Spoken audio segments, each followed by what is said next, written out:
देखिए, कल हमने पढ़ा था कि पीएच का दैनिक जीवन में महत्व। हमने पढ़ा था पीएच का दैनिक जीवन में महत्व। उसमें हमने दो टॉपिक पढ़े थे कि प्राणियों के लिए पीएच का महत्व, और दूसरा पढ़ा था हमने कि पाचन में पीएच की भूमिका। अब तीसरा पढ़ने जा रहे हैं दंत क्षय या दंत क्षरण में पीएच की भूमिका।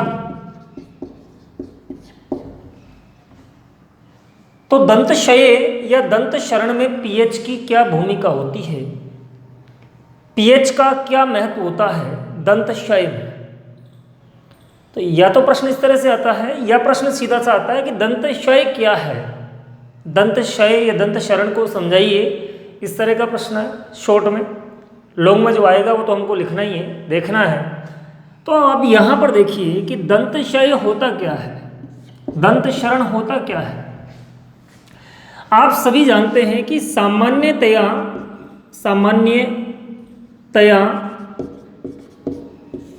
हमारे मुंह की पीएच का मान, हमारे मुंह की पीएच का मान 6.5 होता है। सामान्यतया हमारे मुंह की पीएच का जो मान है, सामान्यतया हमारे मुंह की पीएच का जो मान है वो 6.5 होता है। लेकिन भोजन करने के पश्चात वो भोजन के जो कण हैं हमारे दांतों के बीच में फंस जाते हैं, और जो भोजन जो होता है, जो कण जो होते हैं, वो मुंह में जो है भोजन का निम्नीकरण होता है, मतलब वो भोजन सड़ने लगता है। तो हमने कहा कि हमारे मुंह की पीएच का जो मान है सामान्यतः 6.5 होता है, लेकिन जब हमारे मुंह की पीएच का मान 5.5 से कम हो जाए,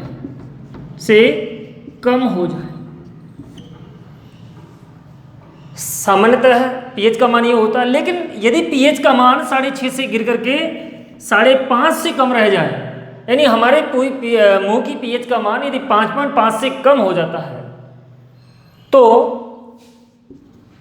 दांतों का इनेमल,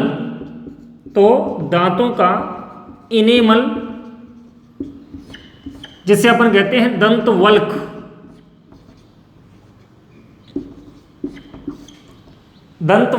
या दांतों का इनेमल का मतलब जो हमारे दांतों के ऊपर जो सफेदी होती, जो चमक होती है, वो इनेमल या दंतवल्क कहलाती है। तो जब कभी हमारे मुंह की पीएच का मान 5.5 से कम हो जाए तो दांतों का इनेमल या दंतवल्क जो है वो संक्षारित होने लगता है, मतलब वो नष्ट होने लगता है। इस स्थिति को दंत क्षय या दंत क्षरण कहा जाता है। अब यहां से देखिए कई सारे प्रश्न हमारे सामने आते हैं। हमारे शरीर का सबसे कठोर भाग जो होता है वो दांतों का इनेमल या दंतवल्क होता है। हमारे शरीर का सबसे कठोर भाग जो होता है, वो क्या होता है, दांतों का इनेमल या दंतवल्क होता है, जो कैल्शियम फास्फेट का बना होता है। किसका बना होता है? कैल्शियम फास्फेट का बना होता है। फॉस्फेट यानी CA3PO4, ये इसका सूत्र है कैल्शियम फास्फेट का। तो दांतों का इनेमल या दंतवल्क जो होता है ये हमारे शरीर का सबसे कठोर भाग होता है, जो कि कैल्शियम फास्फेट का बना होता है। दो प्रश्न यहां से एक नंबर के आते हैं। हमारे शरीर का सबसे कठोर भाग कौन सा होता है और ये किसका बना होता है?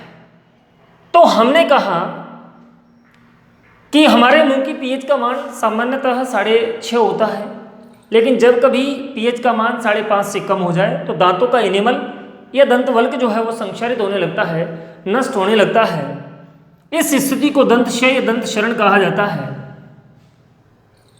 अब दंतक्षय मतलब 6.5 से 5.5 हुआ है, मतलब पीएच का मान डाउन हुआ है, अम्लीयता बढ़ी है, तभी तो जाकर के दंतों का दंत क्षरण हुआ है। तो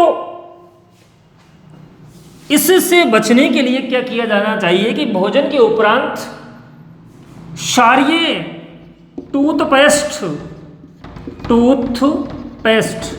का प्रयोग किया जाना चाहिए। अब यहां से 1 नंबर का प्रश्न आता है कि हमारे टूथपेस्ट की प्रकृति जो होती है वो किस प्रकार की होती है। हमारा जो टूथपेस्ट होता है उस पेस्ट की प्रकृति किस प्रकार की होती है, तो क्षारीय होती है। अब हम सभी ये जानते हैं कि अम्लीयता को क्षारीयता के द्वारा ही खत्म किया जा सकता है, उसे समाप्त किया जा सकता है। अतः इसकी प्रकृति क्षारीय है, मुंह के अंदर अम्लीयता है, दोनों क्रिया करके मुंह के अंदर का जो वातावरण है उसे उदासीन कर देंगे। तो दंतक्षय या दंत क्षरण का जो उपाय है कि उचित क्षारीय टूथपेस्ट का प्रयोग किया जाना चाहिए। तो ये रहा आपका दंत क्षरण या दंतक्षय, और इससे बचाव का क्या उपाय था वो है। इसके बाद जो अगला जो टॉपिक आता है हमारे सामने वो है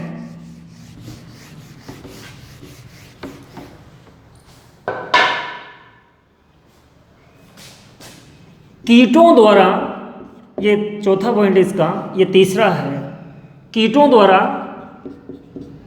अपनी आत्मरक्षा में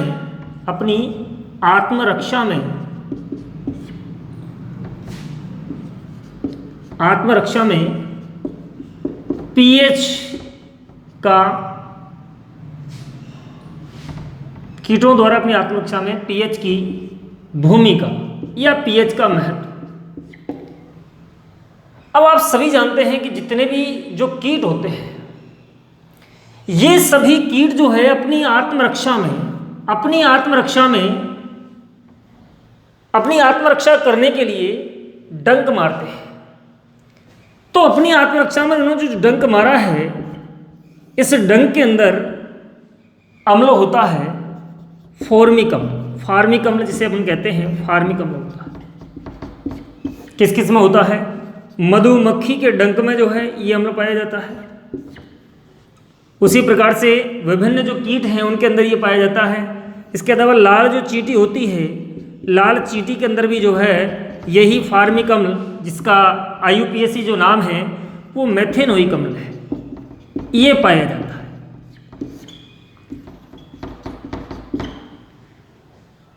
तो विभिन्न प्रकार के जो कीट होते हैं ये अपनी आत्मरक्षा में डंक मारते हैं, और इनके डंक में फार्मिक अम्ल होता है, और ये अम्ल जैसे ही त्वचा के संपर्क में आता है, तो दर्द व जलन का अनुभव होता है। तो कीटों ने अपनी आत्मरक्षा में डंक का प्रयोग किया है, उसके अंदर क्या था? अम्ल था, और उस अम्ल का त्वचा के संपर्क में आते ही हमारे दर्द व जलन का अनुभव होता है। अतः इससे निजात पाने के लिए या इस जलन से राहत पाने के लिए क्या किया जाना चाहिए? क्योंकि आपको पता है कि जलन किसके द्वारा हुई है? अम्ल के द्वारा हुई है, और अम्ल के प्रभाव को क्षारीयता के द्वारा ही समाप्त किया जा सकता है। अतः उस डंक वाली जगह पर यदि क्षारीय पदार्थों का प्रयोग किया जाए, और क्षारीय में जैसे सोडियम बाइकार्बोनेट NaCO3 जिसे खाने का सोडा कहते हैं, मीठा सोडा जिसे कहा जाता है, बेकिंग सोडा जिसे कहा जाता है, तो इस क्षारीय पदार्थ के रूप में जो है यदि हम बेकिंग सोडा जैसे हम खाने का सोडा, मीठा सोडा कह देते हैं, यदि इसको वहाँ पर जो है इसका प्रयोग कर दिया जाए तो ये जो है ये क्षारीय पदार्थ है और ये अम्ल है। अम्ल के प्रभाव को जो है ये क्षार जो है समाप्त कर देता है, और जो है दर्द व जलन से हमें राहत मिलती है। इस आधार पर हम ये कह सकते हैं कि ये दो टॉपिक जो हमने पढ़े हैं इसके अंदर, तो या तो सीधा बड़ा प्रश्न है, बड़े प्रश्न में आपको चारों पांचों जो इसके पॉइंट हैं वो पूरे के पूरे लिखने हैं, लेकिन यदि टूट करके प्रश्न आता है तो दंत क्षय क्या है, दंत क्षरण क्या है, तो ये अपन ने पढ़ लिया है। कीटों द्वारा अपनी आत्मरक्षा में पीएच का उपयोग किस प्रकार से वो करते हैं, तो ये इसके बारे में अपन पढ़ चुके। इसके बारे में हमको कुछ नहीं लिखना है। कीटों द्वारा अपनी आत्मरक्षा में जो है वो डंक मारते हैं और उनके डंक के अंदर जो है अम्ल पाया जाता है, जैसे मधुमक्खी है, लाल चींटी है, अथवा विभिन्न प्रकार के जो कीट होते हैं उनके डंकों के अंदर जो है अम्ल होता है, या वो जो काटते हैं उसके अंदर जो है अम्ल होता है, जिसके कारण से वो अम्ल जैसे ही त्वचा के संपर्क में आता है तो दर्द व जलन का अनुभव होता है, और इससे निजात पाने के लिए उस काटे हुए स्थान पर या जिस स्थान पर वो अम्ल जो है त्वचा के संपर्क में आया है उस जगह पर जो है क्षारीय पदार्थ का प्रयोग किया जाए तो जो है वो दर्द से निजात मिल सकती है, राहत मिल सकती है।